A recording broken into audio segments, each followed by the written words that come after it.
I'm really bad at computers, and I couldn't figure out how to put text onto my photos, so most of this is going to be hand-drawn today. I learned how to type on typewriters in school, so I'm a little behind the curve. Scapegoat 2022. This is a picture from the plateau, but we had 12 people on the expedition this year.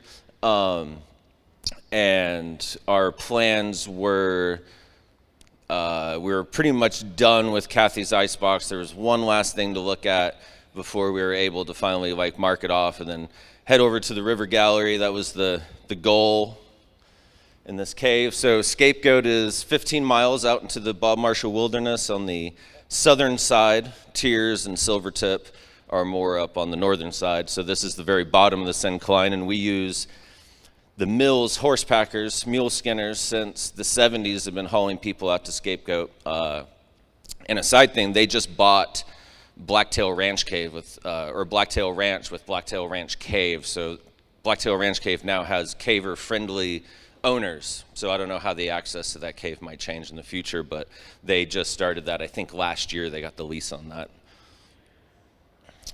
So this year we've always been following the original 70s cavers into the cave, and they just kind of stopped. They never gave us the survey data. It's in Mike Beer's basement, and he refused to give it up, and they just kind of stopped talking about what they did. So we've been finding what we thought was a lot of virgin passage, but then we keep finding things like this. This is a boot print, and I don't know how this exactly formed. This is hard rock calcite now, but apparently this is from the 70s, and that's about 1/4 inch deep grooves in the flowstone. So I'm not exactly how this formed. Was the rock soft when the boot was put there? Because like I said, it's hard now, so you can't impress a boot in there anymore. But I thought that was pretty interesting. So in 1974, 1986, and 1993, people have resurveyed Kathy's icebox to the very end. And we're doing it again because nobody ever saves the data. But this is the last people that were there in 93, and they all said that this is the Scapegoat Cave system, and it's pretty much in 2 chunks. And this is Green Fork Falls Cave with the big river, and this is Kathy's icebox. So at the very end of Kathy's icebox, everybody says 35-foot waterfall pitch. You go down it, and the way on is blocked, and you'll need blasting. And that's how it's been for 40 or 50 years. So we never went back there. We've been finding all this. This is the old map we have of their old survey, but we just don't have the data. Oops. Oh, there seems to be a missing, whatever. So we've been working in this area, and we found a whole lot of new caves, so we just never actually made it back to the river gallery. So this year, we're I'm making a beeline to the end. We're going to figure this out, and we should have just done this a long time ago. So the hike in, as usual, is, when I first started coming here, it was all treed, all 14 miles. There may have been 2 miles of burn. Nowadays, it's 14 miles of burn. And the major flooding a few years ago actually changed the riverbed and the course and the trail and all that kind of fun stuff. So it's a pretty long hot hike coming in. We got the usual people. We got the good. We got the bad. And we have the Canadians. And they've been coming down recently with us. So we started going. Scapegoat is really long, straight, narrow canyons, about 60 feet tall, most of the cave. And that's predominantly what it is. But if you climb up into the very top, there's all of these kind of there's elliptical passages, tubular passages, and a lot of stuff that you don't actually see in the cave, a little bit mazier. So that's what we started to do. We just started pushing up in there, started resurveying. James really helped a lot to continue the survey up there. I think we got over a half mile of new survey in the cave. We like to call Scapegoat mostly walking passage. But up in the upper levels, there's all of this kind of pools and water that we can't really figure out where it's coming from, kind of where it's going. There's a lot of independent streams, so we haven't done any dye tracing or anything like that yet in the cave system. But as you can see, yeah, it's like, this is very uncommon for scapegoat. But this is way up in the ceiling, is all these like tubular sections with this vadose like entrenchment in the floor. And while we were doing this, we had some new blood from Cascade Grotto. Eric Jorgensen is the chairperson of the cave, or the grotto out there.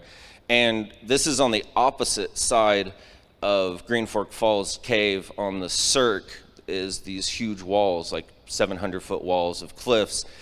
And everybody's always looked over there, but you know, they kind of just look like black marks in the wall, and we were always busy with scapegoat, so we never went over there. So Eric just one day decided, hey, I'm gonna go see if that black crack is actually something that looked to me, I'm looking at this from far away, and I'm like, man, that looks like a pain in the ass to try to climb up. And they did. They went over there, and they found these amazing canyons on the other side that none of us really realized existed. And so this is the cave scapegoats over here on the plateau, and they're on the other side over here. It's absolutely amazing what they found. I just thought it was like cliffs, but they ended up finding a number of caves on this opposite side. Here's the plateau scapegoat, where the river passage is going up underneath this plateau. So they're on the other side, so it's very fascinating that they found a bunch of caves over there. Everybody talked about it, but I guess nobody else just decided to walk over there. So they found a bunch of icy passages, which is really awesome, and they surveyed a few hundred feet over there and found a bunch of new holes. So next year, or this summer, there's going to be a lot more activity, and that's probably going to open up another side of the mountain for us. So here's an overview. We have the Scapegoat Plateau and the mountain, and these are most of the caves. Green Fork, Ramses, One More Day Cave. These are all resurgences or insurgences for the system. And this is Rat Trap. These are the new caves he found. So it's over on this little point that sticks out. And though all of this is karst, there are no caves known. So hopefully some of these other holes are going to penetrate into all of this limestone, which would be great. Oh, that's awesome. And this is base camp. This is where we camp, right at the base in the middle of the cirque. So back in Scapegoat, you know, we were up in the upper levels, wandering around, doing some re-rigging. A lot of people, no one's been back here, I think, since the 90s, so there was a lot of stuff we had to do. We ended up using about 800 feet of rope, I think. And so an overview of the cave and compass, you can kind of tell that, like, it's kind of harder to, but these are very linear passages and very kind of straight, and they're really tall canyons. You can kind of see it kind of goes like this mostly, and like this. I wish I had some of those fancy rose diagrams that Hans has. I love those things. But this is the lower cave, and you can see that this upper section, which tends to go this way, these are all the weird tubular, dendritic kind of cave passages. They're very unlike the rest of the cave. So this is what we've been messing around in. This is mostly what we surveyed, all this stuff this year. And the river passage, or the Kathy's Icebox water is continuing this way, which we just haven't gotten the survey that far yet. So up there, you're going to find, you know, like I said, even though it's a few hundred feet up in the cave above the active water level, there are pools of water everywhere up there, and some of them quite long, and we're never there when they recharge, so we're not exactly sure where this water is coming from. There's no like flowing anywhere that we can really see. So maybe large rain events, these things just recharge, and there are some sumps in the cave that shut off passages with sumps that we have to do some annoying bypasses to get around. And you start going up into these really nice rimstone pools. There's not a lot of formations in Scapegoat at all, so it's pretty rare, but Scapegoat does have some really amazing calcite rafts throughout the cave. Usually all these pools of water have really nice calcite rafts in them, some of them are 20 foot long, and you can touch them and they kind of float, and then they fall down, they get too heavy, they fall down into the river stream passage, and then they just regrow again. They actually grow a lot faster than I ever thought they would. And here's James in some of the upper passage, and it's kind of hard to tell, but luckily these two cavers were already in this room, because James is doing a squeeze from a lower passage, and you can't really see, there's a crack in the rock right here, and there's an offset of a few inches. This rock right here is actually laying on James right now. These people in the room above, there was another way to get in there, but they had to help lift that rock off of there because James was pinched in the cave. Literally flat rock. The only person I know who's literally been flat rocked.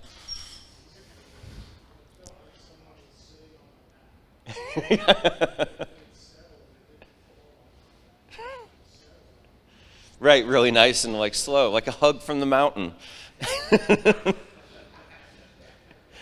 So you're going through all of this really nice limestone, straight passages. And when I say straight, I mean dead arrow straight for like 300-400 meters a lot of the time.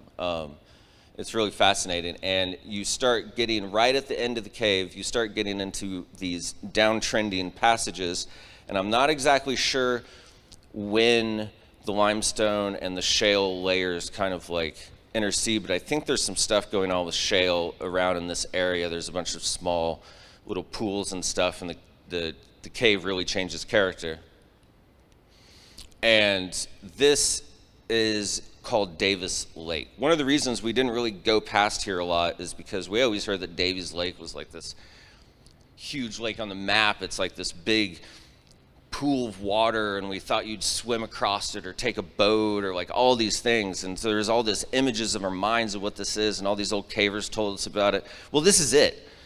It's a barely wide part of the passage. It's not even a lake at all. You might get like up to your waist deep or something like that. But so it was really interesting hearing what everybody talked about Davis Lake and what they put on there, and like the images in our head and how much it stopped us. Just like there's so much water, and we found 7 boats and scapegoats so far.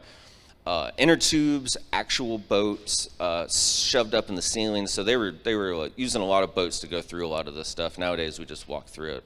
But they were in 1/4-inch wetsuits, which I'm sure were quite restrictive, and they were trying to stay out of the water as much as possible. I think a lot of the boats were Bill Steele. We gave one of them to the NSS headquarters. They asked for it because it was still inflated in the cave after 35 years, sitting there at Steele's Traverse. So at the very end of the cave, everyone was like 35-foot waterfall pit, and then there's rocks at the bottom you can't move. So this is the waterfall pit. And it looks so different than what I thought it would look like. I didn't even know we were there when we were there. We bottomed the cave and actually didn't realize we bottomed the cave until we were back at the fire, because it didn't really match what was on the map or anything. So we just thought we weren't there yet or something, or past it. So this is it, and there's a lot of water flowing down there.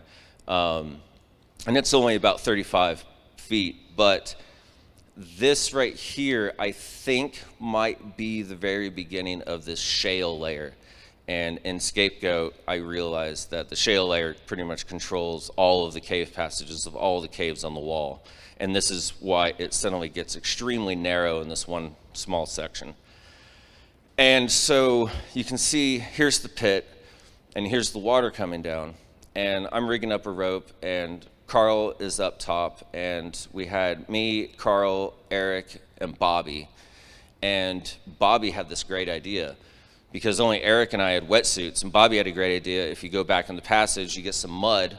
Obviously, we all took pottery class in high school, so we all started wedging all this clay together, and we built a dam right here, probably out of over 100 pounds of clay, and funneled the water all the way around the pit, and the pit was practically dry. It was the most ingenious thing I've ever seen done in a cave in my life. It was amazing. And so this is the pit that people have been down, 35 feet, and this is the bottom of it. You can kind of see the shale layers here in the wall. This is what I think it is. And the water kind of stops here. And I don't know if anything's changed in the past 40 years since they first saw this, but right over this pile of rocks is a little down dip, and you can see the passage below you, and this is where they all stopped and thought you would have to blast or something. So after we moved, I'm going to scroll through this real quick. Nope. That video. How do I do that video? Tab Alt? Alt Tab. Perfect. So this This is the rock that stopped everybody, we're guessing. And I don't know if it's moved or changed or whatever, but you'll actually see how easy this was. The door. All right, Brian, open the door. I am the key master. Yeah! So that's how easy it was. So deep? That's so deep. We don't have rope. So that was the second to last day. We didn't have any rope left, and we had to start de-rigging, and so that's left for us. And we didn't even have enough rope to really get down there or the time. So Eric took my water bottle, filled it full of water, and put a headlamp in it and made it into a lantern. And we dropped it down here and we distoed it. So you can kind of see the shale layer, I think, is only this pitch, which is about 35 feet tall. And then it kind of continues about 5 feet down, and then it bells out right here on both sides, like really large. So we're looking down into what is supposedly the main Scapegoat River passage that has been kind of missing for this whole time in this part of the cave. It's a 50-foot drop. You can hear the water down there. I think it also continues this way.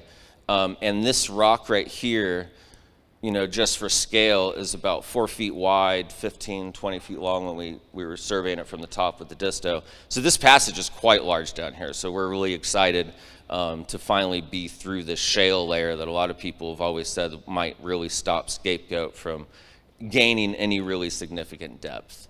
Here you can kind of see the picture. It's going to be really tight, but I'm pretty sure that Eric and I can get through that and see what's below there. And maybe we can find a bypass, because the really interesting thing is while we were pushing this, I was talking to Bobby, who's a rock climber in our trip, and you can see this is the Scapegoat, and you can see the beautiful geologic formation and the swooping curve right here.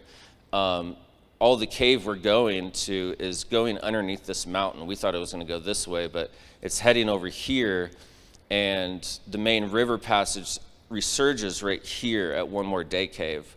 But we're expecting we're going to find a lot of passage in feeders coming off Cigarette Rock and all of this, which there is no cave or passages over here. So it's pretty fascinating that we found that river passage, and where it's going, we're not exactly sure yet.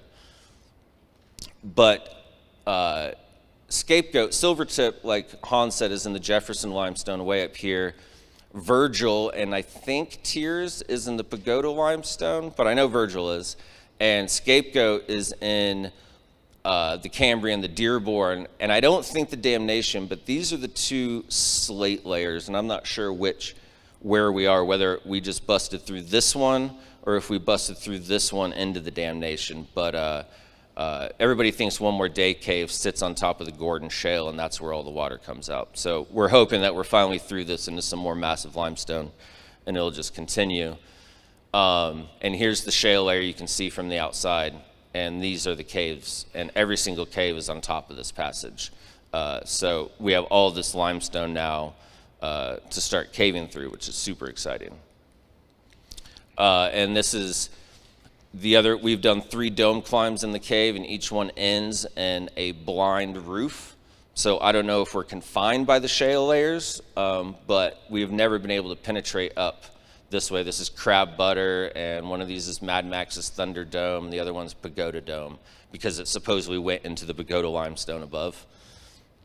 And then at the very end, while we were going downriver, I asked Bobby to climb into this obvious passage, and he just did a 35-foot trad climb up there, and at the top there were multiple passages. There's this one that we followed for about 300-400 feet, straight as an arrow, about 15-foot tall kind of hallway, and that was to the right, just at the top of the climb.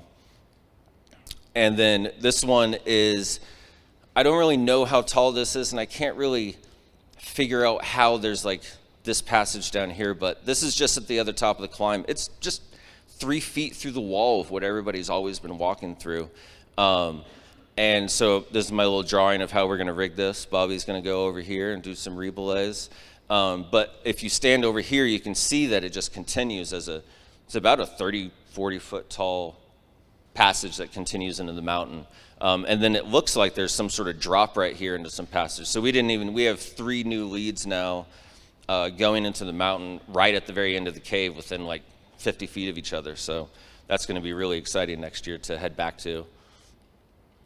And right here is the shale layer that the whole cave sits on.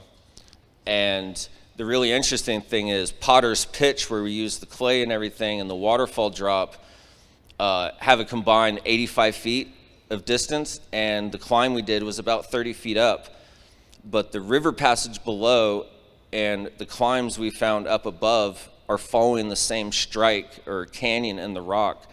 But we now have 2 passages, one on top of each other, separated by 115 feet of space. So you can, when you're up top here, you can look down this foot-wide passage, and 115 feet below you is the river passage, and you can hear it down there. So it's an extremely tall cave passage. It's really fascinating.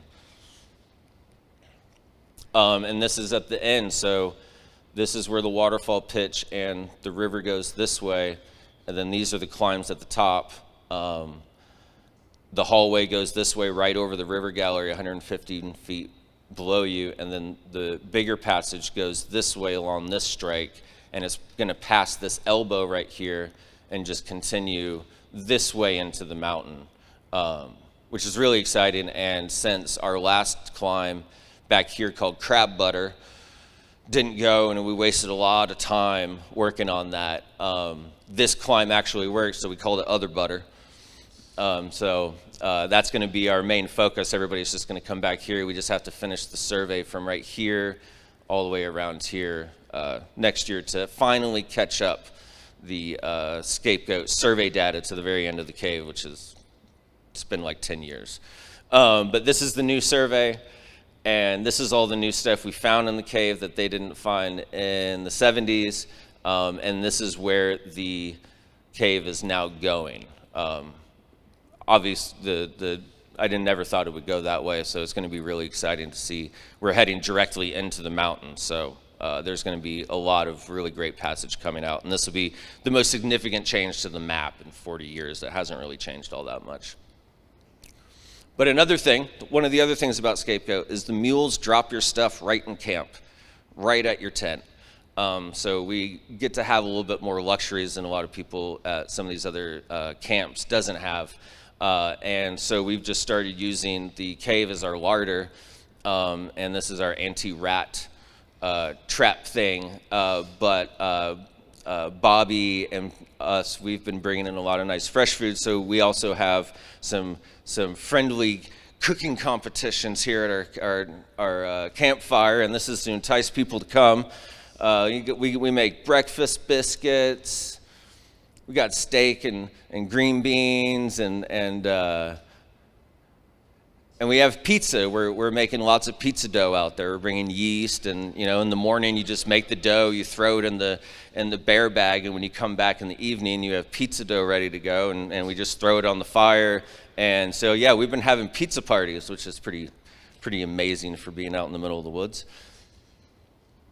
And here's our members of our expedition, a lot of people from Cascade Grotto, Maurice and Eric, Daryl over here, and then we got Lucas and Suhei who are up in Whitefish. I think he's a nurse up there.